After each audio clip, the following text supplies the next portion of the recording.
Hello and welcome to IITN express. तो आज हमारे पास एक क्वेश्चन है। ये क्वेश्चन जेईई मेंस 2024 का क्वेश्चन है। ये क्वेश्चन क्या कह रहा है कि a conductivity cell with two electrodes are half filled with infinitely diluted aqueous solution of weak electrolyte. If volume is doubled by adding more water at constant temperature, the molar conductivity of the cell will be। तो अगर आप Ostwald dilution की बात करें, Ostwald dilution, according to the Ostwald dilution, dilution is tending to infinity. Already जो solution है वो infinitely diluted है, तो डाइल्यूशन टेंडिंग टू इन्फिनिटी। अगर डाइल्यूशन टेंडिंग टू इन्फिनिटी हो रहा है तो द वीक इलेक्ट्रोलाइट का जो अल्फा होगा, डिग्री ऑफ आयनाइजेशन, वो टेंडिंग टू 1 होगा। मतलब कि जो वीक इलेक्ट्रोलाइट है वो 100% आयनाइज हो गया है, approximately 100%, and concentration is tending to 0। ठीक है, अकॉर्डिंग टू ओस्टवाल डाइल्यूशन। अगर उसमें हम और वाटर ऐड कर रहे हैं तो ये तो ऑलरेडी आयनाइज हो गया है, मतलब अल्फा टेंडिंग टू 1 है, और डाइल्यूशन क्या है, टेंडिंग टू इन्फिनिटी है, कंसंट्रेशन टेंडिंग टू 0 है। यहाँ से हमको साफ साफ क्या पता चल रहा है, आप नोट करिए पॉइंट। वो क्या है कि solution is already diluted, solution is already diluted.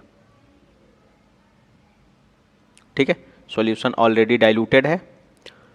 फिर उसके बाद मोलार कंडक्टिविटी, अगर सॉल्यूशन ऑलरेडी डाइल्यूटेड है, इलेक्ट्रोलाइट ऑलरेडी 100% आयनाइज हो गया है, तो मोलार कंडक्टिविटी अपने मैक्सिमम वैल्यू पे रहेगा।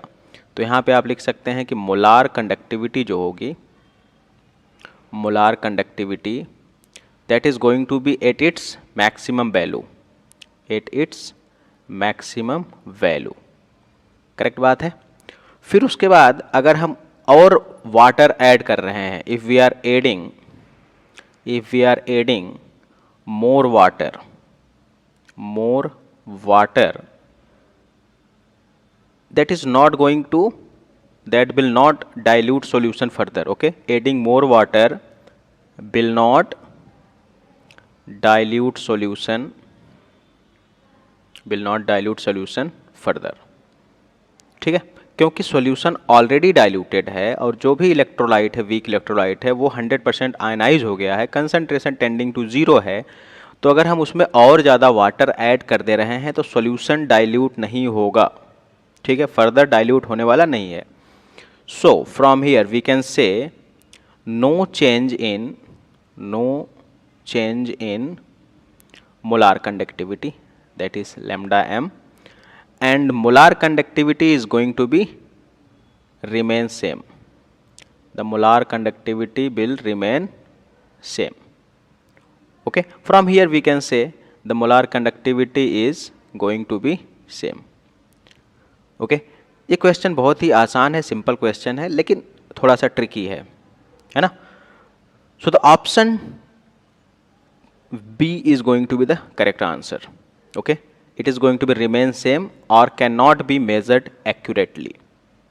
Okay, so this is how we are going to solve this question. Very simple question, very easy question. You can solve this just by reading the question. यहाँ से आपको पता चल जाएगा कहाँ से, अगर आप इन्फाइनाइटली डाइल्यूटेड देख लिए कि सॉल्यूशन ऑलरेडी इन्फाइनाइटली डाइल्यूटेड है, वीक इलेक्ट्रोलाइट का है, तो जब वो ऑलरेडी इन्फाइनाइटली डाइल्यूटेड है तो उसमें फर्दर वाटर मिलाने से क्या होगा, वो ऑलरेडी डाइल्यूटेड है तो डाइल्यूट ही रहेगा, कोई चेंज नहीं होने वाला है। टेम्परेचर कांस्टेंट है।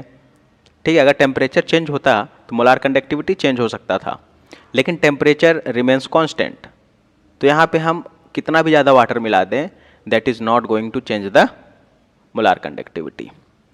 Okay, so option B is going to be the correct answer. So hope you got the answer. Thanks for watching and have a good day.